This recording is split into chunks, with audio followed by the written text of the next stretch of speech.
Salut, moi c'est Leslie ou Libébule. Je fais de la polymère depuis 2015 et sur ma chaîne tu trouveras des tas de tutos créatifs. Si tu veux t'améliorer encore plus, tu peux toujours devenir une bulle en cliquant sur le bouton s'abonner puis rejoindre. Et sur ma boutique, tu pourras aussi trouver tout un tas d'outils pour ton atelier conçus et fabriqués par moi-même. Sur ce, je te laisse avec ce tuto en espérant que tu n'oublies pas de le liker et de le commenter. Bonjour à tous, aujourd'hui je vous présente mon dernier bébé, cette petite boîte que vous allez pouvoir recouvrir de pâte polymère et qui s'ouvre et se referme correctement.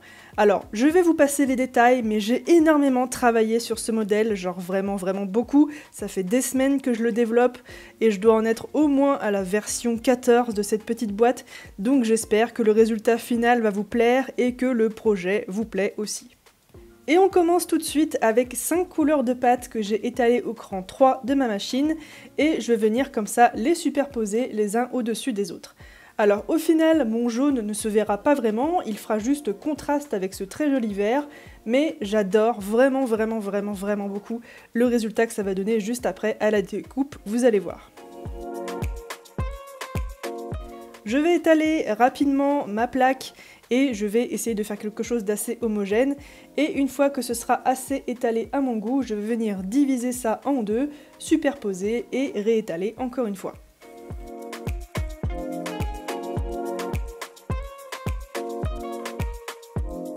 Lorsque c'est assez fin, je vais passer ça à la machine à pâte au cran le plus épais et ensuite on passe à la texture.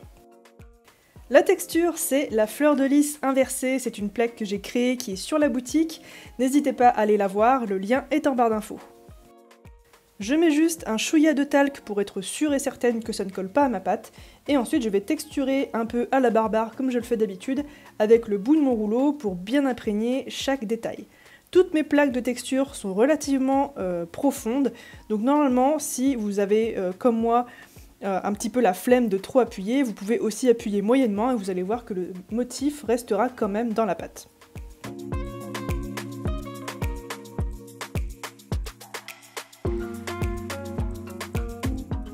Et lorsque toute votre plaque est bien imprimée, on va ensuite pouvoir passer à la magie. On va venir scalper et je vous conseille vraiment de garder les scalps puisqu'ils sont aussi magnifiques que la plaque qui va en ressortir.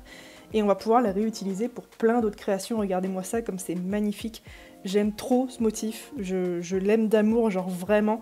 Déjà parce que j'ai passé des heures à créer cette plaque, pour qu'elle soit bien, bien proportionnée, que les fleurs partent pas dans tous les sens. Et ensuite aussi parce que, regardez un petit peu le résultat, quoi. Le résultat est magnifique. C'est, je crois, l'une de mes plaques préférées, même au-delà de celle que j'ai créée avec les libellules. C'est vraiment, ça donne vraiment un motif qui est hors norme, quoi.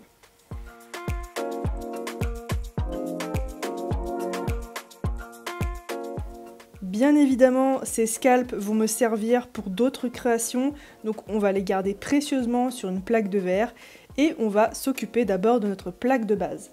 On va faire en sorte qu'elle soit bien plate, je ne vais pas la passer à la machine à pâte, je vais juste passer un petit coup de rouleau dessus parce qu'elle est déjà bien assez fine.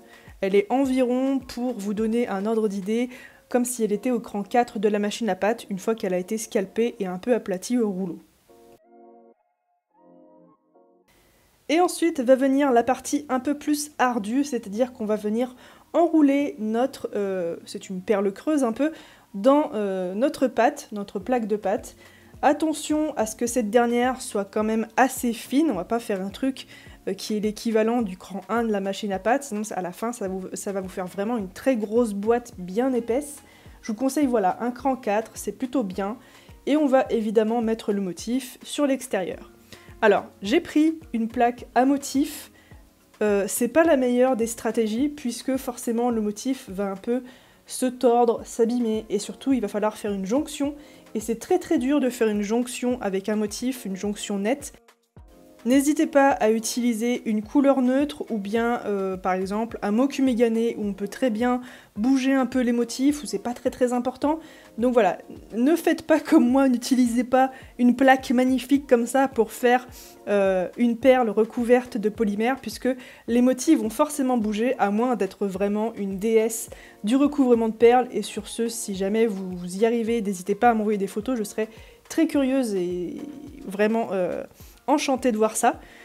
Mais voilà, je trouve quand même que mon résultat final va être juste magnifique, c'est juste que là, j'avais cette plaque de texture en particulier sous la main et je voulais vraiment l'utiliser, ça faisait longtemps que ça me faisait envie de faire un joli motif et je pense que j'ai eu raison parce que les couleurs vont vraiment avec le motif et au final, ma perle rend super bien. Comme vous le voyez, je fais attention, je fais en sorte que les motifs ne soient pas trop abîmés, même s'ils vont bouger forcément, et je vais bien évidemment découper et faire en sorte que la jonction soit plutôt sur un côté du bijou plutôt qu'en plein milieu d'une des deux grandes faces. Donc voilà, j'essaie de faire ça sur la tranche, et je vais évidemment faire en sorte de bien boucher les trous si jamais il y en a, et de lisser le tout pour ne pas avoir trop de mal par la suite. Lorsque votre perle est bien recouverte à 100%, on va ensuite percer les trous, donc il y en a 3, 2 sur le dessus pour laisser passer vos fils ou vos chaînes, et un en dessous pour, encore une fois, laisser passer fils et chaînes si besoin. Donc voilà, n'hésitez pas à pousser la polymère à l'intérieur, même si elle cuit à l'intérieur, c'est vraiment pas très grave, et si vous arrivez à l'enlever, c'est tant mieux. On passe donc un petit coup de scalpel et on va venir racler correctement la polymère qu'il y a dans le trou.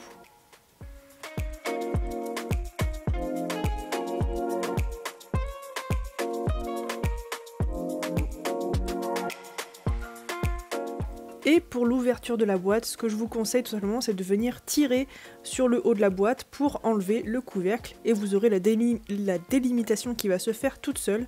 Alors je suis désolée, j'ai fait totalement du hors-champ sur ce coup-là, mais voilà, il suffit de tirer et vous allez voir que il va y avoir une délimitation. Vous coupez à la délimitation et vous aurez votre boîte ouverte.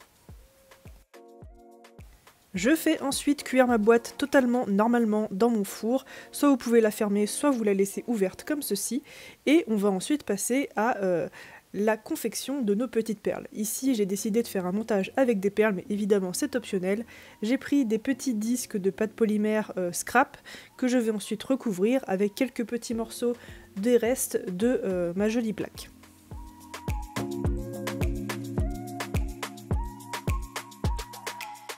Pour avoir un meilleur résultat après cuisson, j'ai tout simplement poncé et poli ma boîte, ça permet d'avoir un bien meilleur rendu, surtout au niveau de la jonction, ça va enlever un petit peu tous les petits morceaux de pâte qui vous restaient, et comme vous le voyez, le résultat est nickel, on a une boîte qui se tient bien, qui se ferme bien même après cuisson, et on va ensuite pouvoir passer au montage très rapide.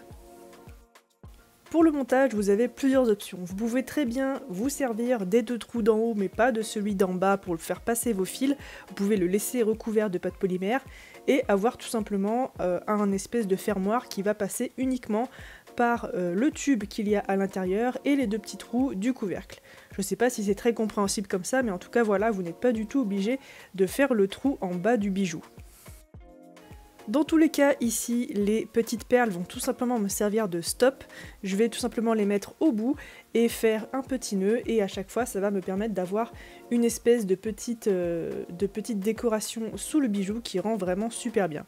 Pour faire un autre stop, je fais tout simplement un autre nœud et ça nous donne ce résultat.